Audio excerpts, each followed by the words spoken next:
I am Peter Vieira, and I am an MGH first patient.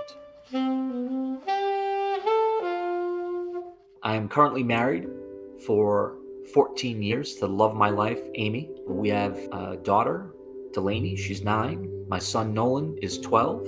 And I am currently working for a synthetic lubricants manufacturer by the name of Nye Lubricants, located in Fairhaven, Massachusetts. Dating back to when I was 19, I really started having some pretty nasty headaches. Peter has had migraine-type headaches for much of his adult life, and he takes medication for this.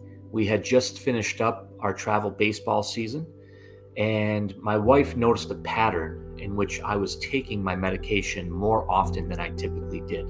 He sought medical attention and had an imaging study done in December 2019. They identified that I had a 3-centimeter wide brain tumor in my left temporal lobe.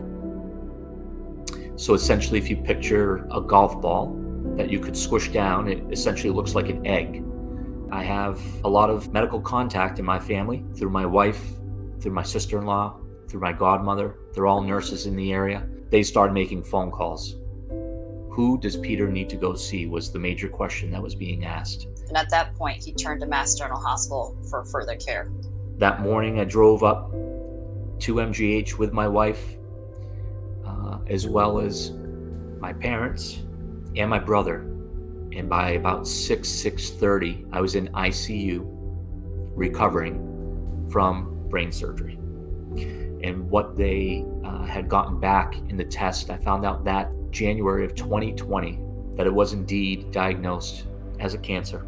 Gliomas are inherently invasive infiltrative tumors into the surrounding normal brain. And so surgery plays a very important role in removing as much of the tumor as possible. However, even in the best setting, we know 100% of the time there's diffuse microscopic cells that involve the surrounding brain. And other tumor types such as lung cancer, breast cancer, skin cancer, we take a margin of the normal healthy tissues to take away that microscopic disease as much as possible. For brain tumors, we don't take that margin, and that's where the role of radiation therapy comes in. When I was told initially that I was going to have radiation, a lot of thoughts started going through my mind. Was it going to heal me in one place but perhaps hurt me in another? And when you read about generalized radiation, that could definitely be the case because it's delivered in a way in which it does not just hit the desired target, but it also dissipates and goes to other places within your body. From the first moment that I met Peter, I began to think he would be an excellent candidate for proton therapy. The advantage of proton therapy is a physical one. We are able to have beams come in, treat the tumor, and simply stop there, avoiding extra radiation to the rest of his brain. My largest concern was full recovery for my family, because I still need to be here. MGH is a pioneer within radiation therapy. We were the first ever to implement proton therapy in 1961 at the Harvard Cyclotron Laboratory. In 2001, MGH became one of the first hospitals to initiate a hospital-based program with the Francis H. Burr Proton Therapy Center. And then in 2020, we initiated the second hospital-based proton therapy program at the Gordon Brown Proton Therapy Center. This center is not just newer, it is better. We have a small spot side, we deliver pencil beam scanning, we have 3-dimensional as well as 2-dimensional base image guidance. And in February 2020, Peter was the first to be treated on this facility. Now I get to be the first patient on this brand new device, and I couldn't turn it down. For Peter, it was important to us that he felt comfortable for this radiation treatment, particularly being the first, which is both exciting but can be scary. I was back and forth 5 days a week for 6 weeks. That did not happen until COVID hit. And I now had to enter MGH fully masked and alone.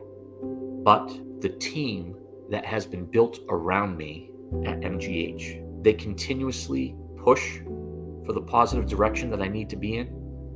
And as a result of that, it gives me the mindset that I'm going to beat this. Peter's a really special individual. He was very much part of the team from the get-go. He knew he was a patient, but he was always interested in taking care of us as well, seeing us as all working together as one larger family. not just for his good, but he was interested in what he could contribute to helping others by volunteering to be the first patient treated at the Gordon Brown Proton Therapy Center.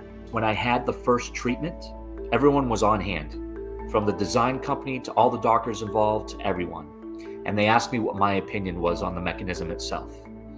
And I said, well, much of what we had to create was custom, such as the actual surfacing, the cosmetics of the machine, and this includes a rolling floor. When the gantry system bringing the camera and laser around comes to a stop, it sounds like a screeching train. It did not affect the quality of his treatment, but was louder than what we would prefer for a patient to experience. And Peter noticed this as well. At that point, I told him, I said, within 48 hours, I can have this solved. And I am thankful for the organization that I work for and for the engineers that are there, because we did just that. Peter completed 30 treatments of proton radiation therapy over a course of 6 weeks. He did remarkably well with minimal of any side effects other than a patch of hair loss, which has since regrown. He's now over 1.5 years from the completion of radiation therapy and is doing extremely well. But I've progressed so quickly through not just a medical perspective, but also a personal perspective, because I have given myself a vision of positivity that I cannot relinquish. I need to be perhaps the first patient that has beat this. I am working with a team that has a goal and that wants to get there, but they need the right people to help. And I feel like I'm that right person. I am Peter Vieira and am the first patient to be treated at the Gordon Brown Proton Therapy Center.